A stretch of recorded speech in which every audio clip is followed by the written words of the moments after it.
What you're watching right now is free. Completely, legally, unambiguously free. It has no owner, no studio can lock it away, no corporation can hide it behind a paywall, and yet someone is trying to claim it anyway. This is Curse of the Swamp Creature, a 1966 made-for-television horror film shot in the swamps of East Texas on what might be the thinnest budget in American cinema history. A film so bad, one critic said it defines schlocky cinema as an art form. A film its own director later warned against making. And a film that, by the mechanics of United States copyright law, belongs to every single one of us. Today, we are going deep, all the way through this film, scene by scene. We are going to talk about who made it, who's in it, where it was filmed, and what the hell was going on in the American B-movie business in 1966. And we're going to make the case, clearly and thoroughly, for exactly why this film is in the public domain and why any copyright claim against it is completely bogus. Grab a seat, the swamp is waiting. Let's get the legal stuff out of the way first, because it matters. Under United States copyright law as it existed before 1978, governed by what's known as the Copyright Act of 1909, a film had to do specific things to maintain copyright protection. One of the most critical requirements was this: every published copy of the work had to include a proper copyright notice. That notice needed three elements: the copyright symbol of the word copyright, the year of its first publication, and the name of the copyright owner. All three clearly displayed on the work itself. If you published without that notice, or with incomplete notice, the work did not enter a grace period. It did not get a chance to fix the problem. Under the 1909 Act, publication without proper notice caused the work to immediately and permanently fall into the public domain. No exceptions, no takebacks. This is the same legal principle that put Night of the Living Dead into public domain. When the Walter Reed organization distributed George Romero's film in 1968, they changed the title from The Night of the Flesh Eaters, and in doing so accidentally stripped the copyright notice from the prints. Immediate public domain, gone forever. Curse of the Swamp Creature entered that same fate. The Internet Archive listing for this film, uploaded by the film's own uploader in 2010, who examined the print carefully, states plainly and unambiguously this motion picture lacks a copyright notice and is therefore in the public domain. This is not a loophole. It's not a technicality someone invented to pirate movies. This is the law working exactly as written. The 1909 Act was replaced by the 1976 Copyright Act, which went into effect January 1st, 1978, after this film was made. This movie lives and dies under the old rules.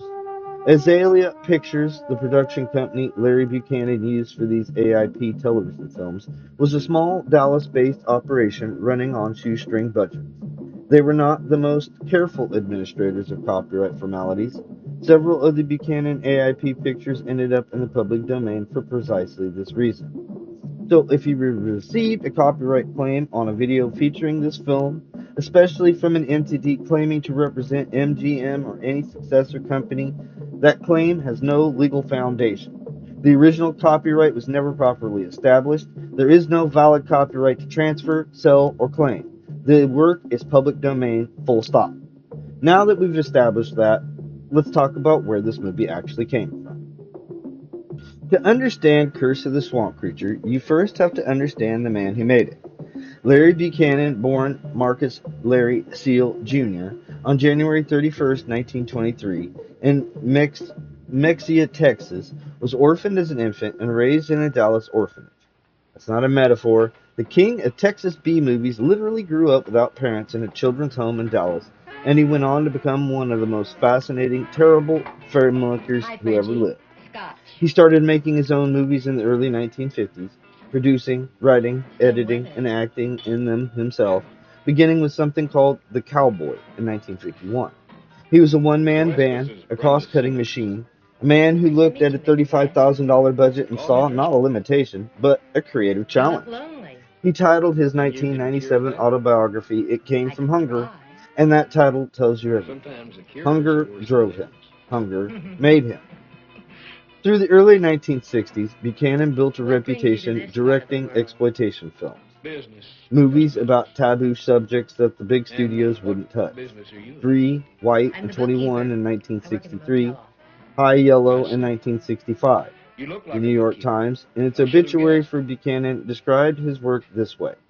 It was not so much that his films were bad, they were deeply, dazzlingly, unrepentingly bad. The writer compared Buchanan's output to a description of Warren That's Harding's one thing prose, about the oil so business. bad that a sort of What's that? grandeur creeps into it. You meet But some here's the really thing interesting about people. Buchanan's films. They I made bet you money. do. Almost every single one of them. Due to their microscopic budgets and the thriving drive-in and grindhouse circuits of the 1950s through the 1970s, Buchanan movies almost always turned a profit. He wasn't making art, he was making product. He understood exactly what he was doing. His operation was based in Dallas, not Hollywood, and that partly what made him historically interesting, not just as a cult filmmaker, but as a pioneer. One of the inventors of the independent American cinema. The city of Dallas's own film commissioner later said that the filmmakers like You Buchanan live around gave a here? generation of kids I do. outside of Los Angeles and New I York have a the place hope down the that they road. could make films too. He I didn't was need a driving in. I studio, didn't he see many needed pictures. ambition and a Well, camera. it's off the His big road. break, if you can call it that, came when Well, the founders of I think American I'll call it a day. International Pictures Ready noticed for his another work. drink, Mr. West? I AIP was believe it. founded by Tell you what, Samuel this Z. time it's on the Arkoff house. and James H. Nicholson, Well, in that and it case, was a premier low-budget genre studio of its era. Roger Corman made his how's name all your there. business? AIP had been Comes and churning goes out with the cheap fish. black and Right white now it's in science the fiction cat's and horror paw. films for the drive-in circuit It throughout the late sure is nice to meet 1950s, and they someone were who's doing enormously something besides successful. fishing. Now, in the mid I bet. 1960s, they had a new problem. They needed cheap, color product for television. The major studios had shifted their focus. Television audiences expected color. And AIP realized they were sitting on a library of old black and white genre films that could be remade What on the makes cheap. you think there's So they oil called back Larry in the Buchanan. swamps? Buchanan Did later I recalled say I AIP's thought there was pitch in oil brutally back up in honest the swamps? terms. He No, summarized their that's Will you instructions as, excuse "We me, want please? cheap sure. colored pictures. We want half-assed names in them. We want them 80 minutes long, and we want them now." Buchanan signed three picture deals with AIP and set about creating what would become known as the Azalea Collection, named for his Dallas production entity, Azalea Pictures. The films he made include the Eye Creatures, Zontar, The Thing from Venus, Creature of Destruction, Mars Needs Women, in the year 2889, It's Alive, Hell Raiders, and the subject of today's deep dive, Curse of the Swamp Creature. What are you doing, boy? Budgets hovered over around $35,000 per film. I'm Each just one using was the phone. approximately 80 minutes Looks long. like it. Each was shot on 60mm color film, and each was largely a remake of an older AIP black and white picture repurposed for television. Curse of the Swamp Creature was Buchanan's color remake of a 1957 AIP film called Voodoo Woman, though he later claimed it was an original, and the films aren't identical. The similarities are striking enough that genre historians have always considered it a remake. Buchanan wasn't exactly subtle about his influences. After AIP, Buchanan kept working. He made a biopic of Pretty Boy Floyd with pop star Fabian. He made a conspiracy film claiming the U.S. government killed Jimi Hendrix, Jim Morrison, and Janis Joplin. He made the Loch Ness Horror. He never stopped. Larry Oh, Buchanan died your on girl agree, December won't you? 2nd, 2004, in Burbank, California. He was 81. And he left behind a body of work so specific, so consistent, and so completely its own thing that it became, by accident, art. He also left behind a famous warning about the film we're about to watch. Man, you shouldn't have Never make a swamp tried to get picture. rough with The me. film comes back, I don't and play it's all games. strange. We'll see what he meant soon enough. Before we get into the film itself, a quick detour to understand what Buchanan was working from. Voodoo Woman, directed by Edward L. Kahn and released by Oh, come here, AIP in baby. 1957 on a double bill with The Need your Undead, help. is the template for The Curse of the Swamp Creature. Just The slouch off and similarities get are not ready. subtle. Both films center on a reclusive I mad do think scientist living in a remote, primitive Ah, location, come get it. conducting experiments to create a monstrous, I indestructible need your being help, baby. using a combination of I science depend and on the you. supernatural Always rituals of do. local people around him. Both films feature an expedition of outsiders stumbling upon the scientist's home. Both center on a morally compromised woman who the scientist decides is the perfect test subject for his ultimate experiment. Both end with the monster being destroyed after turning on its creator. The setting is different. Voodoo Woman also takes place in an African jungle, while Curse of the Swamp Creature relocates everything to the Texas bayou. The voodoo element is softened in Buchanan's version to vague native ceremonies, and the mechanism shifts from traditional voodoo ritual to something presented as science, the reversal of evolution. Voodoo Woman was itself a pretty terrible film, though notably it came from the same AIP production machine that generated the she creature the previous year, and actually recycled monster costumes between the two. Budget-conscious filmmaking goes back a long way. The reason AIP was comfortable giving Buchanan the rights to essentially remake this film for television was simple economics. They owned both the old property and the new production. This was vertical integration at its cheapest. John Agar, Barry Rogers, our hero. There are few actors in the history of American film who wrote a more dramatic art than John Agar. Born January 31st, 1921 in Chicago, the same birthday as Larry Buchanan, strangely enough, Agar was the son of a meatpacker.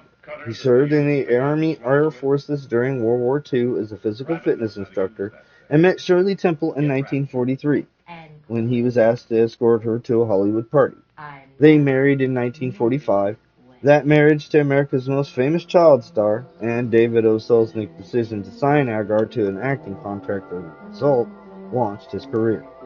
Agar made his film debut alongside John Wayne, Henry Fonda, and Shirley Temple herself in John Ford's Fort Apache in 1948, the first film in Ford's famous cavalry trilogy. He then appeared in She Wore a Yellow Ribbon and Sands of Iwo Jima with Wayne. For a moment, John Agar was a legitimate Hollywood leading man working with the biggest directors and stars in the industry. Then things fell apart. His marriage to Shirley Temple ended in 1950. In 1952, he was fired by Selznick for drunk driving. His relationship with alcohol damaged his career with major studios, and he was unable to compete with Tony Curtis, Rock Hudson, and Jeff Chandler for the lead roles Universal was casting. So Agar built a new career in B movies. And remarkably, he was good at it.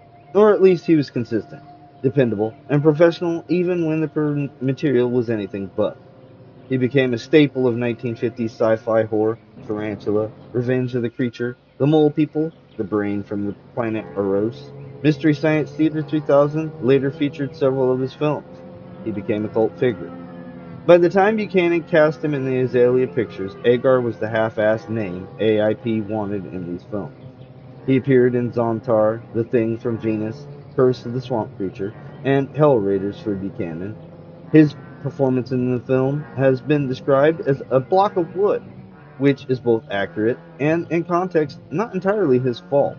Buchanan was not exactly known for drawing out subtle performances from his actors.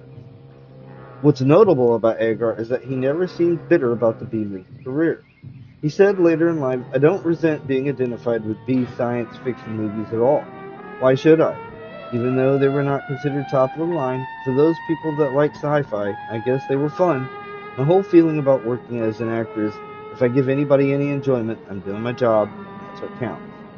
Frank Zappa mentioned him in a song. Seattle band The Young Fresh Fellows wrote 2 songs about him. John Agar died on April 7, 2002, in Burbank. He was 81 years old. Francine York, Pat Trent, the doctor's trapped wife.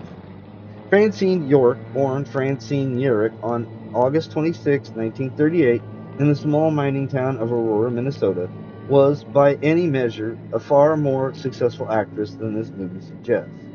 Her early life reads like an old Hollywood story. At 9, she stole a school play in the part of an evil stepsister. At 17, she was a runner-up in the Miss Minnesota pageant. She won Miss San Francisco. She modeled sweaters for a New York sportswear company and worked with Macy's. And then she made it to Hollywood, where she studied acting with the respected teacher Jeff Corey and landed a big screen debut. Her genuine break came when Jerry Lewis cast her as a seductress in It's Only Money in 1962. Lewis liked her enough to cast her in 5 more of his comedies: The Nutty Professor, The Patsy, The Disorderly Orderly, The Family Jewels, and Cracking Up. She had a recurring role as a high-class blackmailer on Days of Our Lives. She appeared in Perry Mason, Batman, Bewitched, Burke's Law, The $6 Million Man, Columbo, and dozens of other television programs. Her most memorable film role, she later said, was leading a team of deadly female assassins in The Doll Squad in 1973. Off camera, she was apparently one of Hollywood's great hostesses, cooking elaborate meals for Clint Eastwood, Vincent Price, Rex Harrison, and Glenn Ford, among others. She made regular TV appearances demonstrating her cooking and fitness expertise. By the time she appeared in Curse of the Swamp Creature, she was already an established working actress, and this film was simply one entry in a very long, varied career. She continued working well into the 2000s with appearances in Hot in Cleveland in 2010 and the Nickelodeon show Bucket and Skinner's Epic Adventures in 2011. Francine York died on January 6, 2017.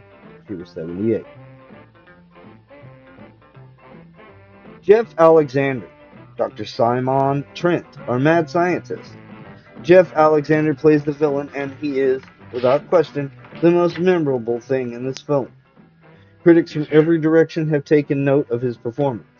George Reese, writing for DVD Drive-In, described it as so maniacally over the top that he's almost fascinating to watch. The Dread Central Review praised Curse of the Swamp Creature as one of Buchanan's better films, partly on the strength of Alexander's commitment to scenery-chewing madness. This is an actor who clearly received no direction, was given no limitations, and decided to play a mad scientist with every ounce of theatrical intensity he possessed. The result is something genuinely hypnotic in the middle of a film that is otherwise genuinely difficult to stay awake from. Well, this isn't exactly going to be a camping trip.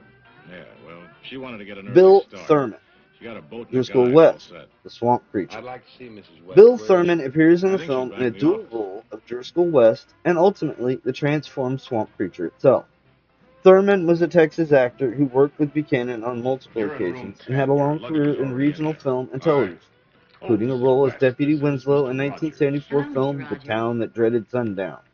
He had a Nice to weathered, meet you, Mrs. authentic West. Texas Same quality here. that fit Buchanan's I regional was productions told well. Mr. West wouldn't be here. As a Swamp Creature, That's he rather wears an surprising. unusual makeup Not design that really. He's differs very busy. significantly from the rubber-suited I didn't monsters get that impression. Buchanan used in other Well, films. he sent one of his Rather assistants than the out here to dig famous, along to us infamous phony to try to fish talk head me out of it, mask but I seen in couldn't hear of Creature of it. Destruction Well, this isn't and going to It's be much Alive, fun for a the woman. creature here I'll was manage. created using I'd like to prosthetic get an early makeup start and in the morning, grayish if that's green all body right with paint. you.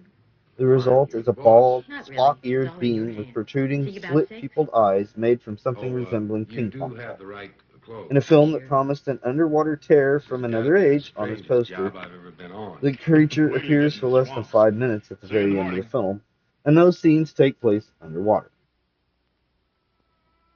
Patrick Cranshaw, the pilot. One genuinely Keep notable your bit of fingers trivia. crossed, baby. The If we pilot find scene in the Adela, we can opening clear sequence out of of the this film was stinking played by tract. Patrick Yeah, well, don't count Cranshaw, on it. Are you who is sure best Richie doesn't known to know about modern us? As audiences we as both know, Blue, Richie doesn't know the much of ancient anything. fraternity member in We'll Old have to School take from care of him. 2003. Cranshaw died in 2005, and his appearance in this public See domain you in a swamp few film days. is one of the more surprising You entries sure? in a long career.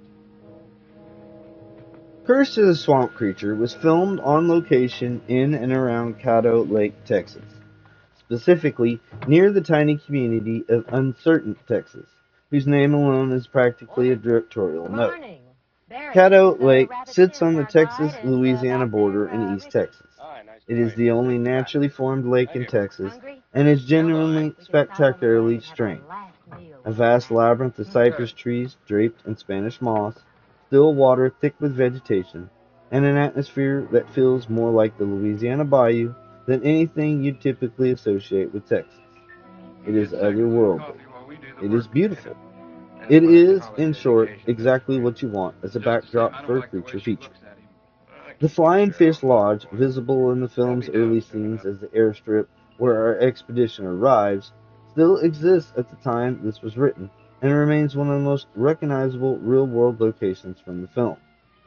But the production of The Curse of the Swamp Creature in that location came with a grim footnote. In his own recollection of the shoot, Buchanan described how the Flying Fish Lodge simply refused to accommodate the black members of his cast and crew. In his words, the Flying Fish would not take our black cast members, so we had to shuttle them from the swamp set to private black families in the little town of Uncertain. This was 1966. Civil rights legislation had passed in 1964, but segregation still operated quietly, practically, on the ground in parts of rural Texas. The cast shuttled in silence between the sets and private homes while their white colleagues stayed at the lodge. It's a detail Buchanan included in his own account, a small, ugly piece of the world that this cheap horror movie accidentally doctored. And I don't mean the native. So what? So nothing. It's all I'm saying is there's some mighty strange things been going on.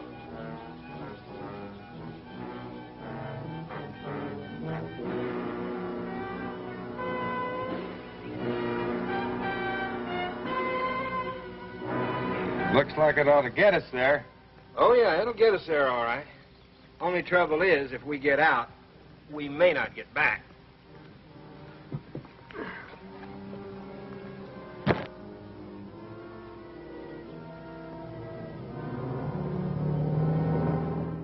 One of the genuinely clever things about the Azalea Pictures production is what Buchanan did with music.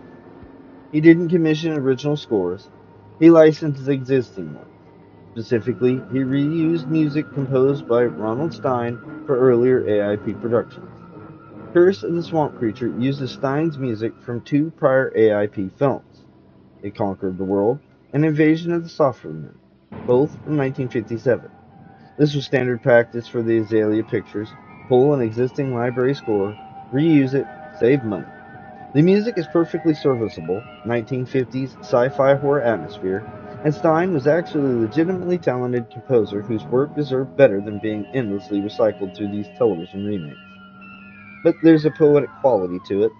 The music from one decade of cheap AIP production carrying forward into the next decade of cheap AIP production, like a gene passed down through generations of slop. Now let's actually watch this thing together. 80 minutes, let's go.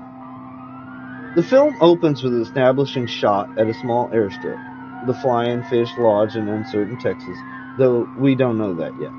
A small plane lands carrying our protagonists, Barry Rogers, John Agar, and a group that includes the duplicitous Brenda Simons, Shirley McCline, and her partner Richie, Cal Dugan.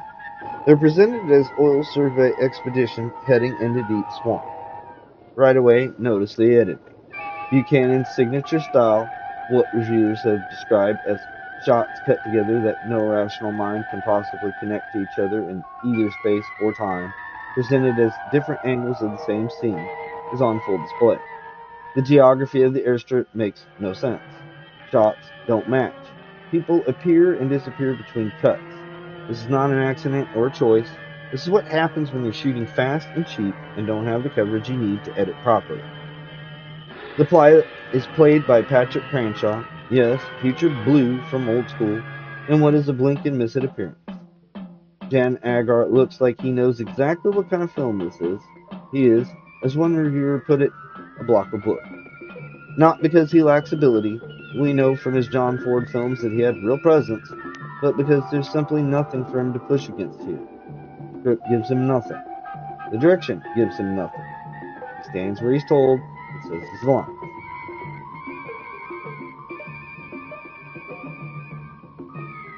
The middle act of the film follows our survey party as they make their way through the swamp, led in part by local guides, including the tracker, played by Bill McKee, and eventually arriving at the impossibly suburban-looking home of Dr. Simon Trent, in the middle of the wilderness.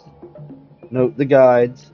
There's a quiet and comfortable dynamic here, one that reflects both the racial politics Buchanan sometimes dealt with in his exploitation films, and the general casual awfulness of how black characters are written in these productions. The local natives are there to add atmosphere and serve the plot. Buchanan was aware enough of this kind of casting to have made provocative films about race earlier in his career, but by the time of the Azalea Pictures, the commercial formula had absorbed any political edge. The expedition's duplicitous female member, Brenda, is played by Shirley McCline. Her character is conniving, greedy, and morally bankrupt, establishing her as the ideal candidate, in Dr. Trent's mind, for his ultimate experiment. This echoes Voodoo Woman directly. Both films settle on a corrupt woman as the perfect test subject for monstrous transformation. The swamp footage here is genuinely beautiful. Whatever Buchanan's limitations as a filmmaker, the camera, operated by cinematographer Ralph K. Johnson, captures Caddo Lake with an eerie, timeless quality. The cypress trees, the still black water, the moss hanging in curtains over the bayou.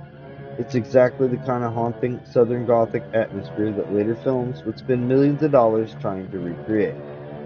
Here, it just costs gas money to drive out there.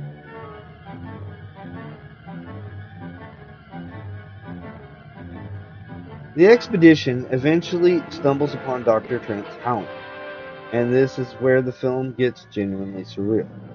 The home is described in contemporary reviews as strangely suburban, and they're not wrong.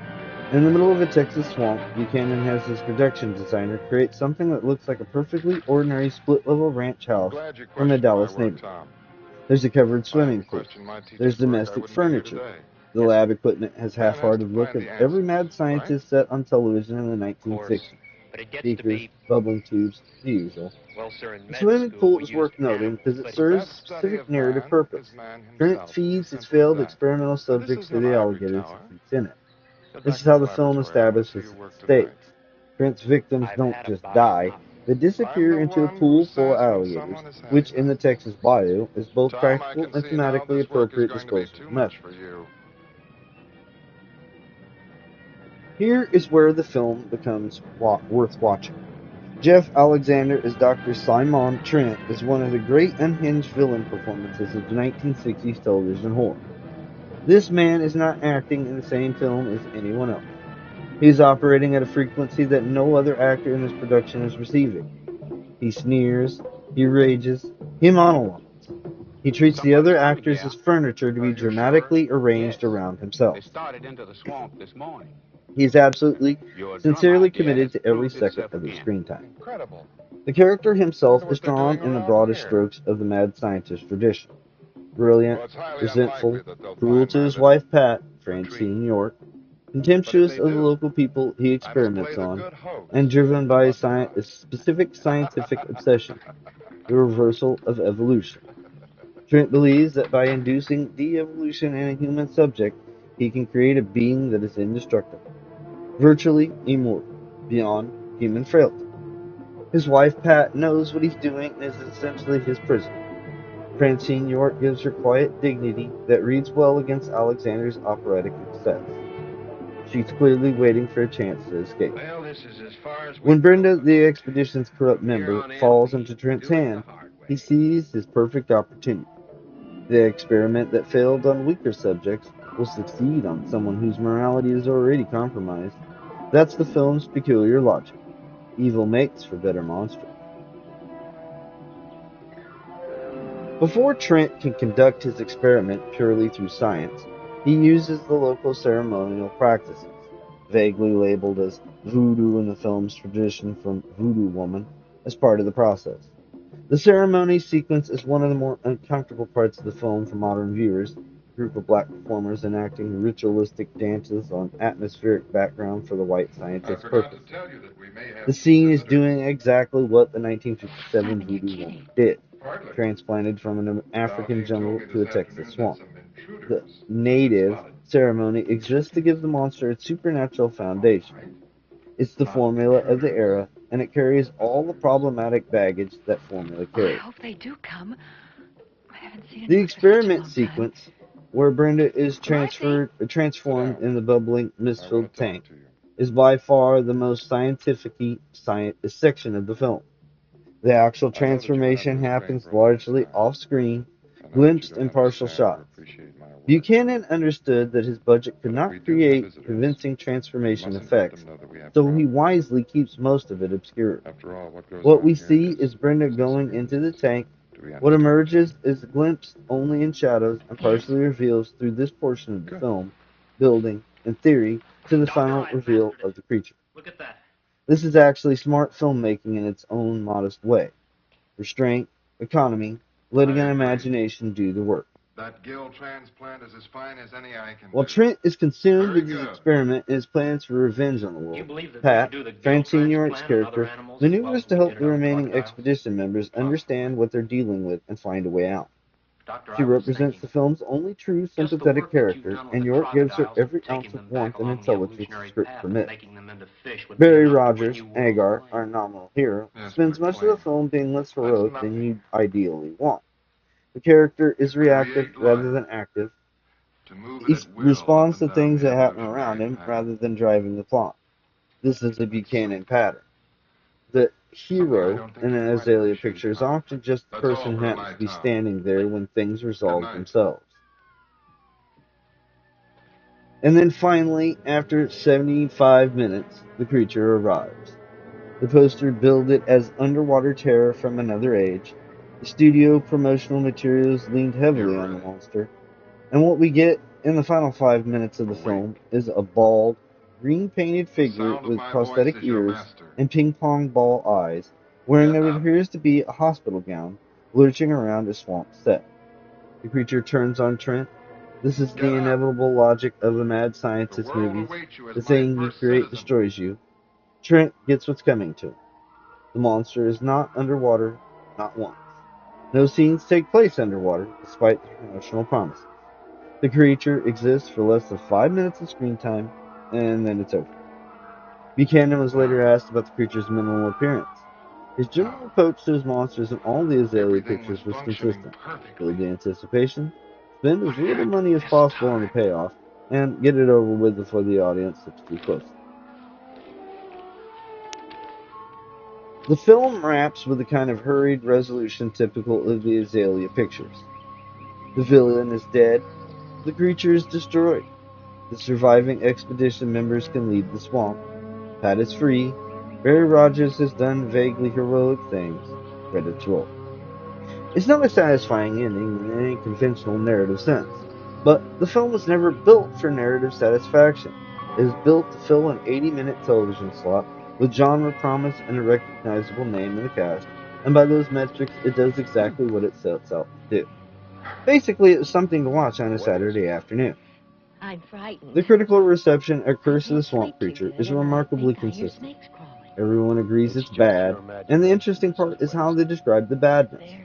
TV Guide gave I'm it not 1 used out of to all 5 this. stars, calling it a I typically told you this silly was going to effort. be a rough All trip. Movie described it as low budget horror oddity and a You could forgettable make it trifle that would be of feel at interest ease. to genre completionists only. But I'll go perhaps back the to that honest and depressing useful Mrs. review West. came from Dread Central's John Condit, who wrote Curse of the Swamp Creature is actually one of Z-grade Slockmeister Larry Buchanan's better movies. That's not to say it's any good, just a comment that you can probably sit all the way through it from beginning to end without falling asleep or wanting to gouge your eyes out with your own fingers. That is, in context, high praise. John Rees puts it another way. The film defines Congestion. schlocky cinema as an art form in every possible way, Acute from congestion. lousy acting to shoddy camera setups to an If array I of could remedy that unattended laughs and migraine, disappointing monsters. the next But he time also I called Jeff will not Alexander's fail. performance so maniacally over the top that he's almost fascinating to watch. The consensus is that this film is bad filmmaking elevated, barely, but genuinely, by the location, by Alexander's unhinged commitment, and by the particular quality of awfulness that has its own entertainment value. Here is a genuinely strange coda to this film's history. Dawn Post Studios was one of the most famous mask-making operations in Hollywood history, responsible for countless iconic monster masks and Halloween costumes over decades. In their final years before going out of business in 2012, one of the last masks they produced was an officially licensed Curse of the Swamp Creature mask. Think about that.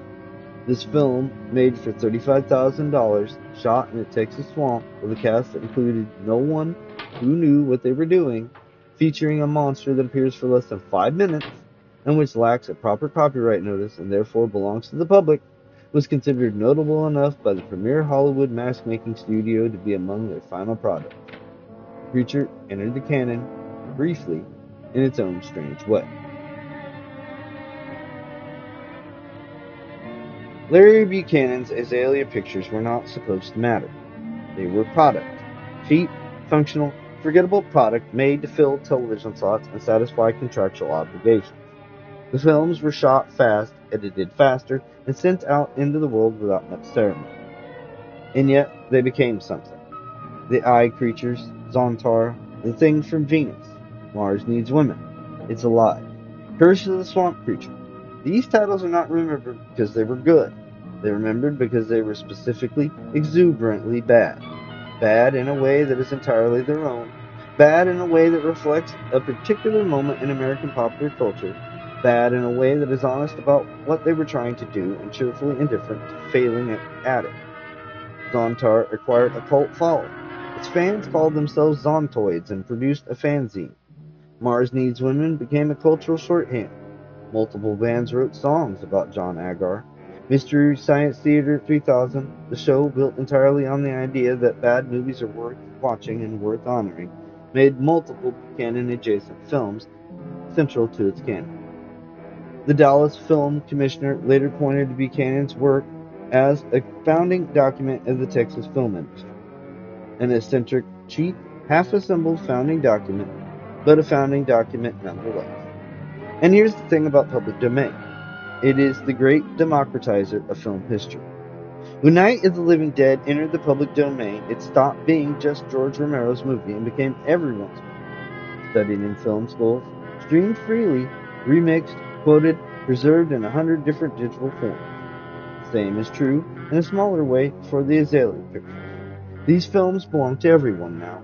They can be preserved, shared, discussed, analyzed, and loved, or delightfully hated, without anyone's permission. Larry Buchanan made his films because he was hungry, because he had no resources and no connections and no studio backing, and he made movies anyway. Whatever you think are the results, that impulse to make something with nothing is the engine of independent cinema. And the public domain ensures that this strange, swampy legacy can't be locked away. Not by AIP's successors, not by whatever holding company claims to represent their catalog, not by a fake MGM claim on a video platform, not by anyone. The swamp is free. Listen. There go the drums again. We should be there by now. Please be right. I can't go much further. Let's take another look at those maps, Rabbit.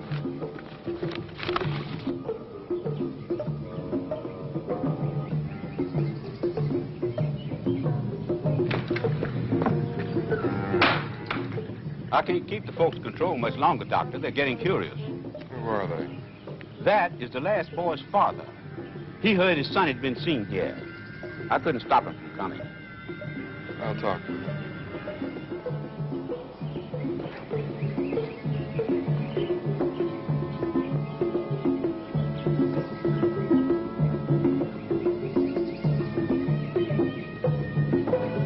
Valjean tells me that you believe your son is here. The doctor would like to help you. Your son is not here. He has not been here. Do you understand? We have not seen your son yet. My son was seen here. We are poor, but not blind in the swamps. The word is out to look for the boy. He's trouble. Is there something I can do for you, old man? My son is gone. I just want to see the man who brought evil to us.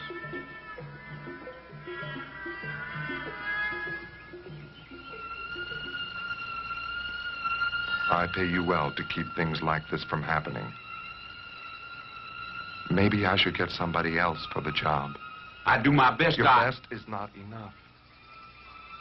I won't tolerate one more mistake.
How many times must you be told? Let me get your hands off of me! Get to your room!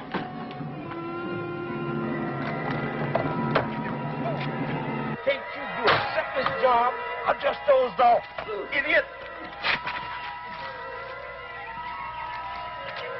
Get up. Get inside.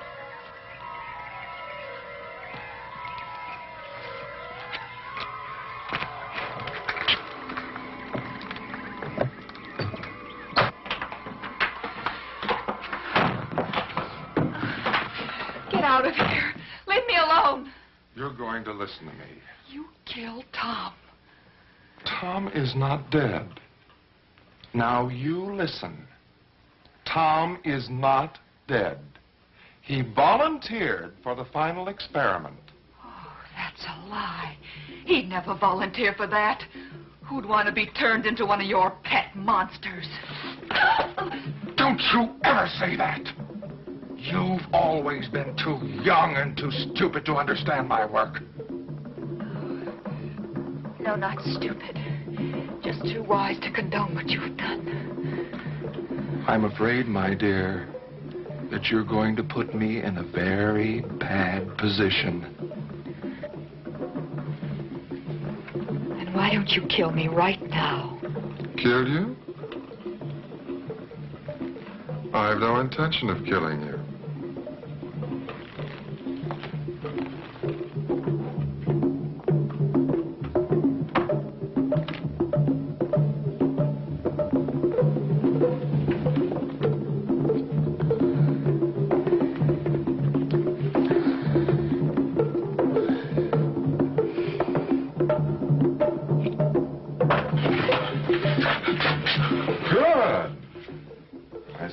Instructing Tracker in the proper method of guarding.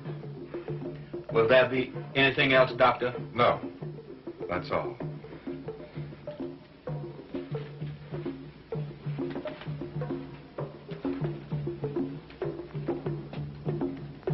Well, Tracker, you failed me again. One more slip-up, and I'll have to dismiss you. Is that clear?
Time for gathering. Prepare.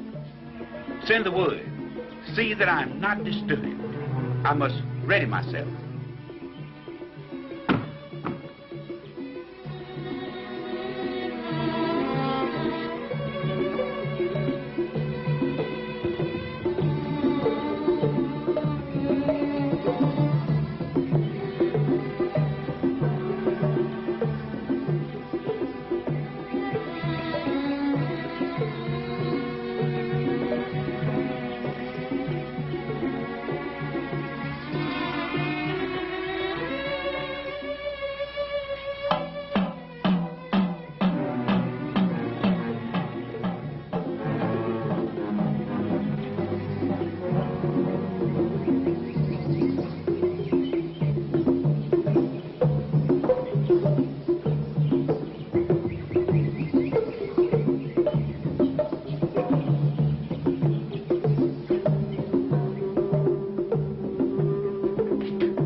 Hello, Thomas.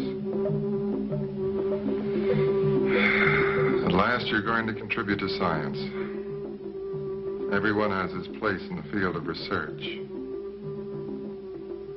Tom? Tom, are you listening? Nod your head if you are. You're doing fine. Fine. You're strong. You can stay underwater indefinitely. You're almost bulletproof. I'm envious of you, Tom.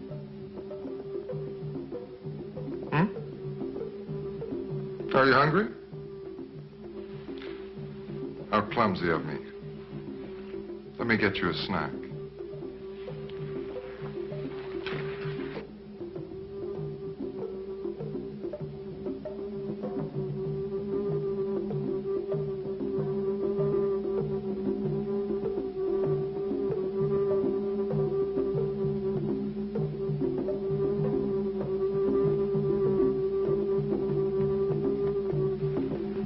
Here, boy. Here.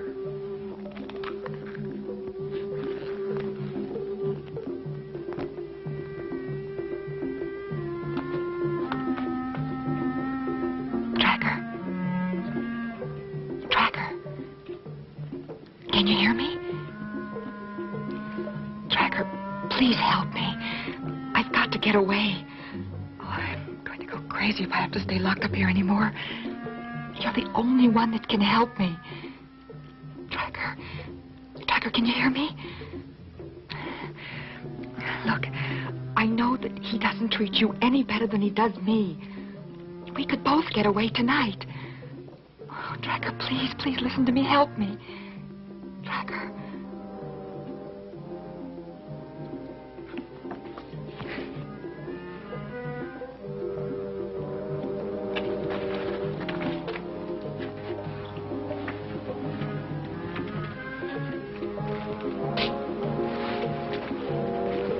Well, Tracker, I'm glad to see you're still on the job.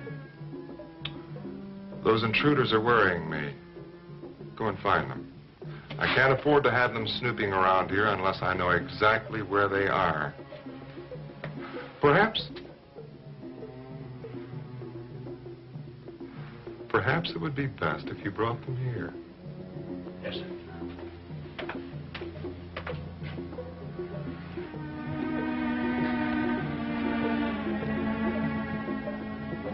Well, darling, still using that vivid imagination of yours? Don't worry. Everything will be much better very soon. Very soon.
You're ready to come off the preserver and make your debut in the world of humans.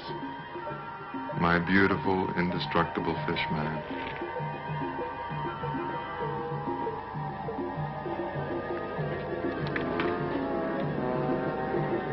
You will obey all my commands. You will obey all my commands. I am your master. You will live when I say live, and you will die when I say die. Obedience is the key to survival. Obedience is the key to survival.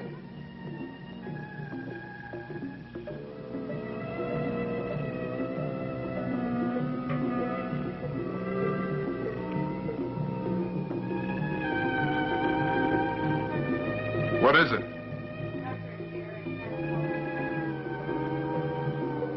Good, Marcy. Have them wait in the living room. I'll be there in a moment.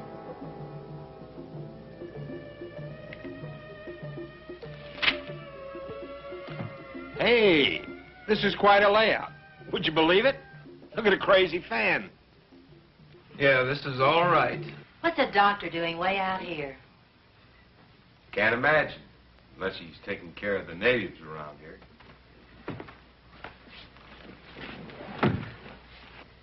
Dr. Livingston, I presume. Well, not quite. Although sometimes I do feel like it. I'm Dr. Simon Trent. I'm Brenda West. Well, I seldom meet such beauty in the swamps. Why, thank you, Doctor. This is Barry Rogers, my geologist. Barry? Doctor? This is Richie. Richie? And that's Rabbit, our guide. It's a pleasure, Doc. Please sit down. Sit down. What a surprise. And a pleasant one. Marcy is bringing us some refreshments. Sounds wonderful. So what brings you to this forsaken area? Oh, don't misunderstand me. I love the swamps. They're my life. To be truthful, Doctor, we're looking for oil. Oil? That's it. Well, how can you look for oil without equipment? Seismographs, drilling equipment? Well, it's not easy. Actually, we're trying to find surface indications. If there's any oil around here, I'd be very surprised. So are you a geologist, Barry? That's right.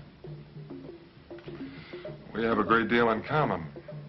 You're looking for the result of the evolutionary process, and I'm investigating the evolution process. It isn't often that I have a chance to talk to someone of a scientific bent.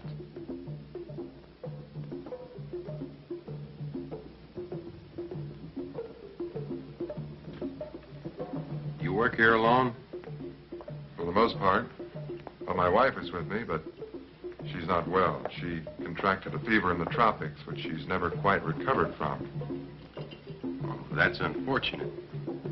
There's nothing can be done? Nothing. Well, it's good to have company. I can't send you out into the swamps tonight. May I invite you to spend the night with us? We don't want to impose. Impose?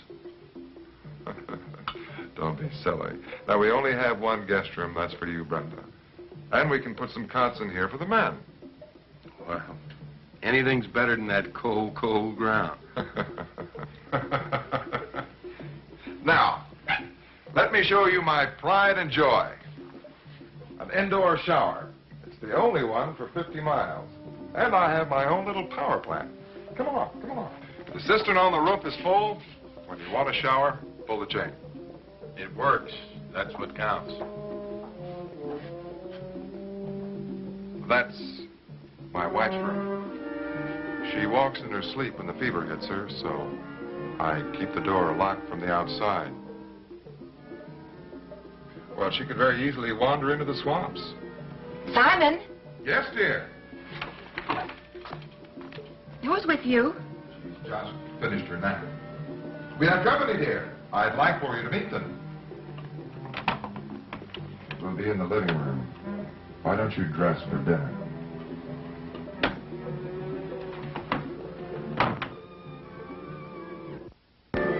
What are you working on? Are you familiar with the Oceania theory of evolution? Uh-huh. Seems to me it's something about land life from the sea. That's the theory. Specifically, what makes it important in my mind is that it deals with the evolution of man from the reptiles. For example, sea creatures, simple land creatures, snake-like reptiles, alligator-like reptiles, the dinosaurs, And somewhere along the line, man. Any man hasn't descended from the apes, but from snakes? Richie, that's it in a nutshell. I happen to believe in the basic theory. Swamps provide me with all the necessary forms of life to investigate. Alligators, snakes, fish, so forth. Good evening. You look lovely, darling. Thank you. This is Barry, Richie, Rabbit, gentlemen, my wife. How do you do? Mrs. West is taking her shower before dinner. If I seem like a poor hostess, it's just that I've forgotten. You see, we haven't had any visitors in over a year. Will you excuse me? I'll go see how Marcy's doing.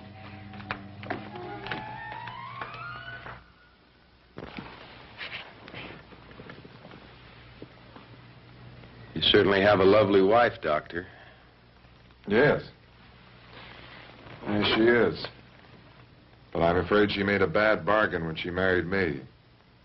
I've taken her to the farthest corners of the earth, the most remote places, and she suffered for it. If at times she seems to be preoccupied, you must excuse her. There they go again.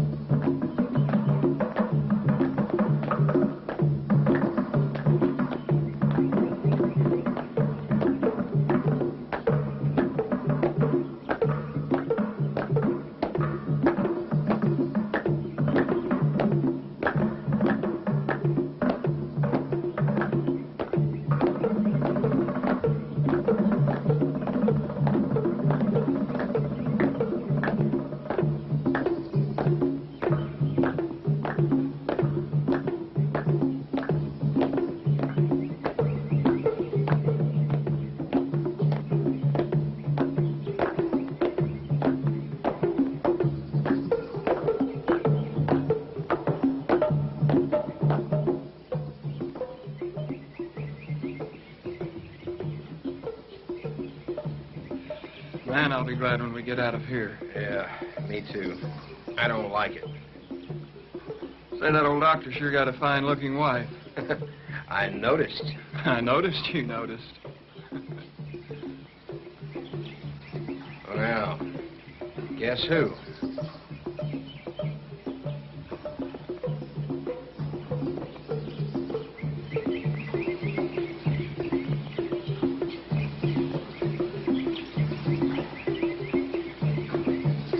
Evening.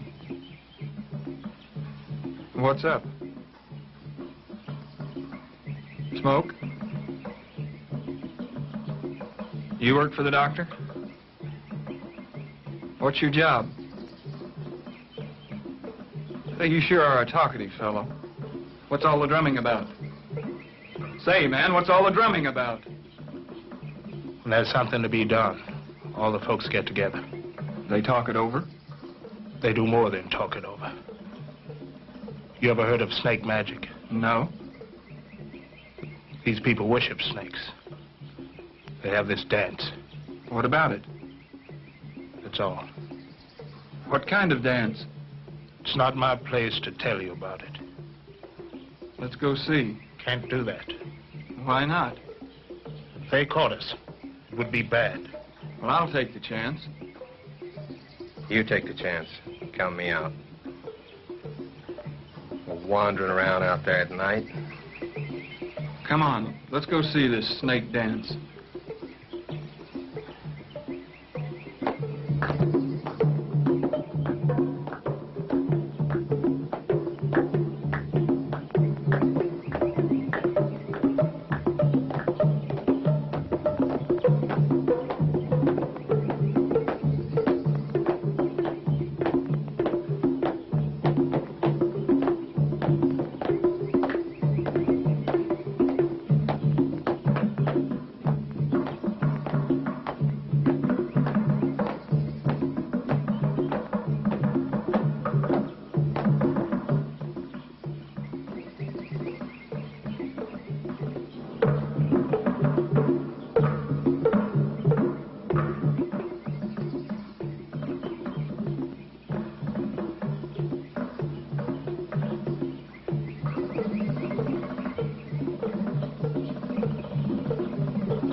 What's that thing with the spears in it?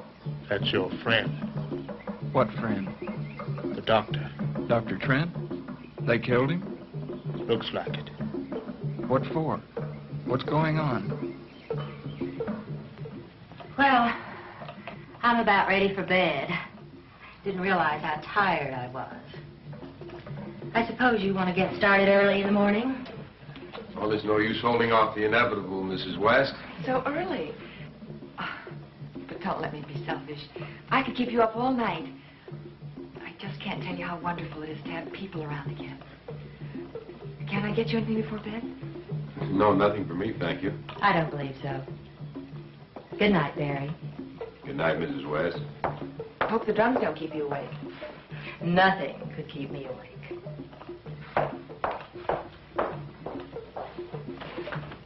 Barry, I've been wanting to talk to you. What can I do for you? I'm in trouble. My husband is insane. Now, Mrs. Trent.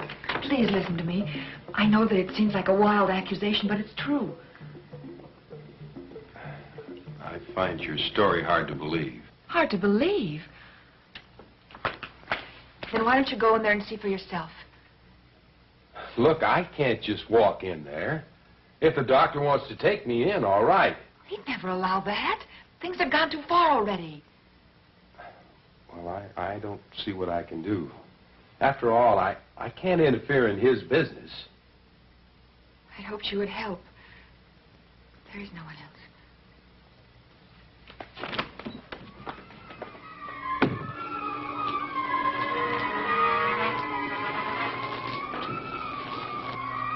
Poor Tom.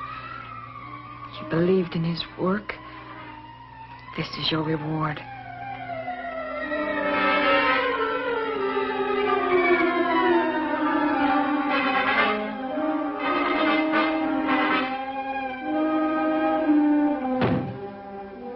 What have you? You fool. You stupid fool. Do you know what you've done? You killed him. Better off dead. Always the meddler. Oh, no! Oh, no! Not no. I didn't hear no!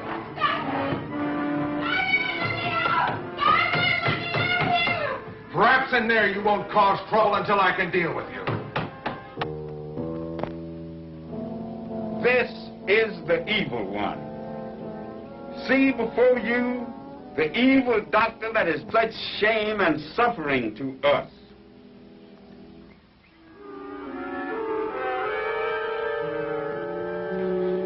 She did it, Tom. She turned off the preserver machine before you were ready. Everything was going beautifully. For the first time, everything was controlled. Live, Tom. Live. Breathe. Breathe. Breathe. Breathe.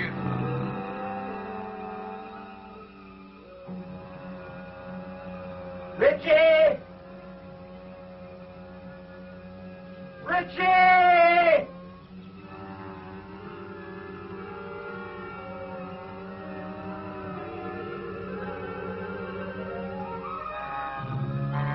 It's finished. You've succeeded. He's dead. You mean it's dead?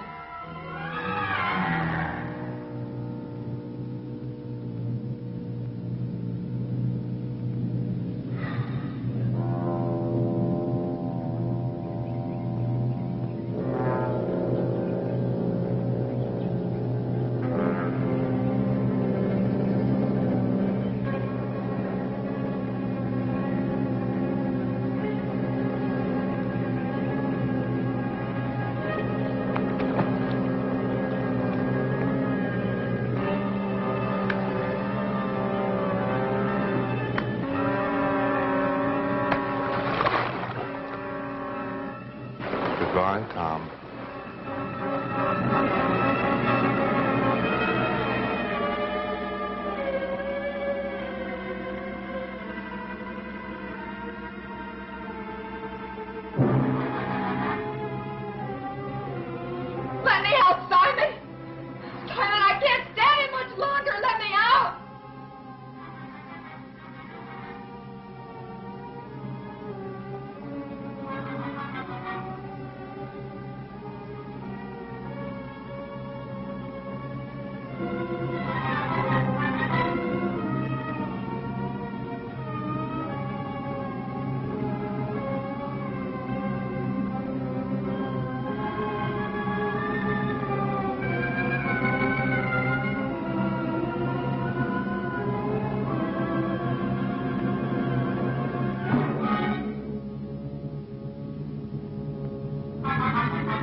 You're a perfect subject for the new derivatives.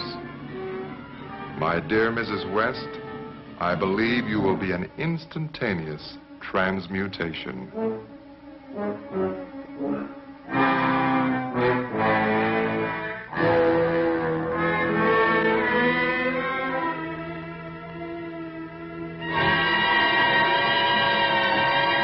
We dedicate this symbol of our people, of our land. The evil spirit of the doctor is now afraid. Our strong magic will destroy. You must become the instrument of revenge. Go. Do what you will. You are protected. Go. Go.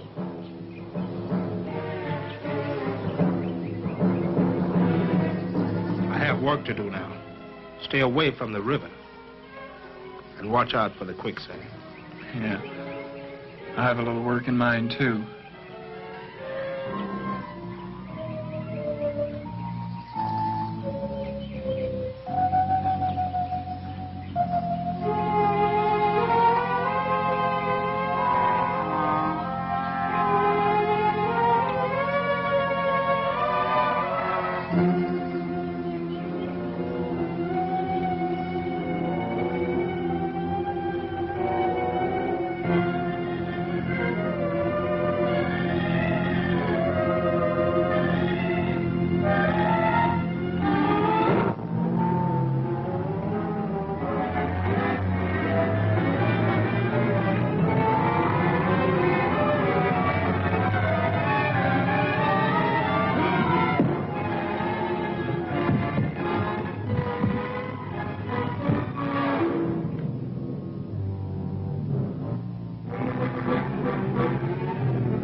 I've been watching you dance.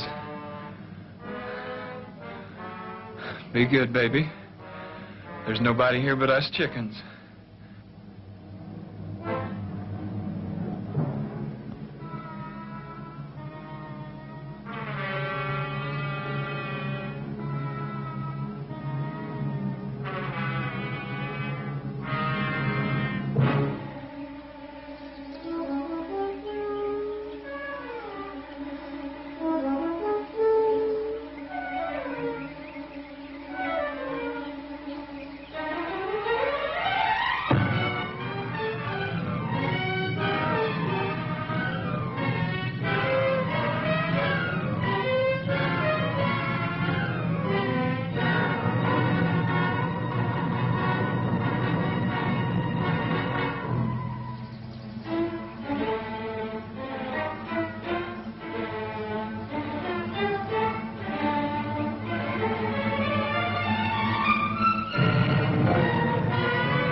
Curse of the Swamp Creature, 1966, directed by Larry Buchanan, produced by Azalea Pictures for American International Pictures, shot at Caddo Lake in Uncertain, Texas, featuring John Agar, Francine York, and the unstoppable scenery-devouring force of Jeff Alexander as Dr. Simon Trent.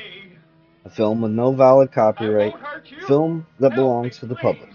A film that proves that in the right hands, or maybe the completely wrong hands, a $35,000 swamp picture shot in 1966 with bad editing, a 5-minute monster, and a logistically racist lodge policy can become, against all odds and reason, a piece of American cultural history worth talking about.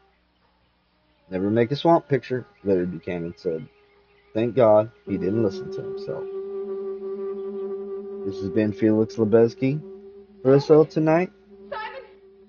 I want to thank you for joining us here for this deep dive on The Curse of the Swamp Creature from 1966. Like, comment, subscribe, and again, this is public domain. If you would like me to do other Azalea pictures, let me know. I honestly have the idea. Originally, it was going to do Little Shop of Horrors next, but because of the copyright claim on this, well, I decided I'm going to do a deep dive on this. So this now serves as an active evidence that the film is in the public domain. So, you know, the MGM claim, which I don't even think that they're really MGM, but whatever. Yes, the MGM claim, you know. Well, this is public domain. You can release those claims. And whenever this gets claimed, as I'm sure it probably will, Get up. I'll be fighting that one too. Get up. Because, again, this belongs to Hear me, everyone, my enemies are here. not you.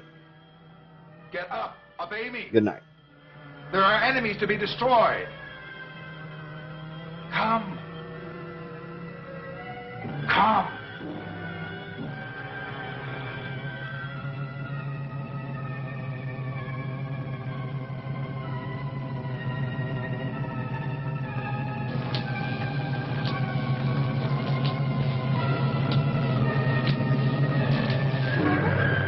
Simon, what's happening out there? What's happening, Simon? Let me out!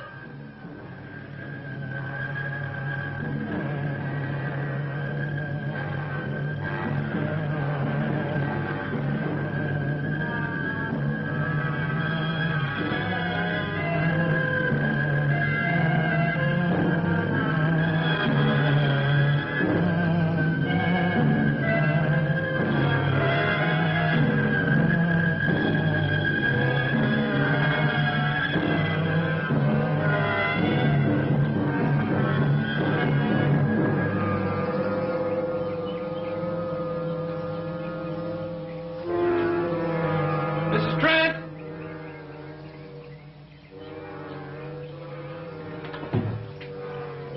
Let me out of here! Open the door!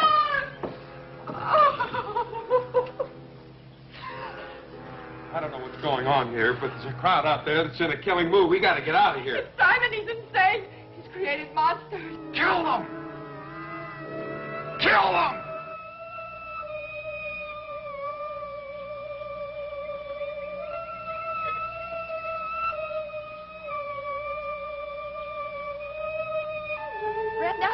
Brenda, it's me. It's me, Pat.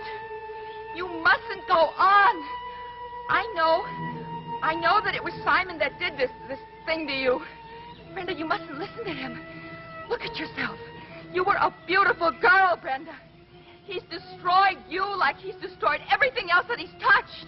Don't listen to her. Don't listen to her. She hates you. She hates you because you have more power than she does, and she hates me. Kill her. Kill her. You mustn't listen to him. He's only using you. You must stop, Brenda. Please. Look at what he's done to you. Look at what he's done. He's destroyed you, Brenda. You must stop.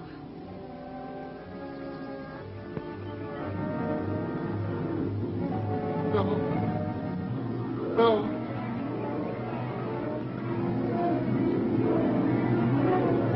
Somebody help me. No. No, please. Please, no. No, help. Help. Help.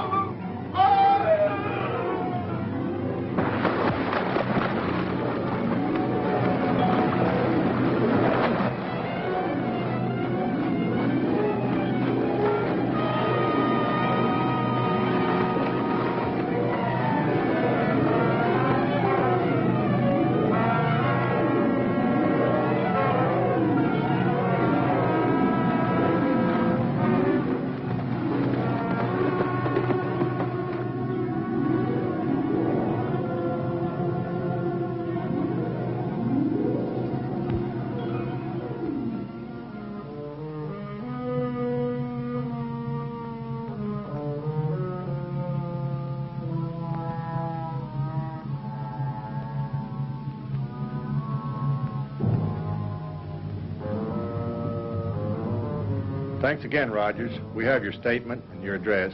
We'll be in touch.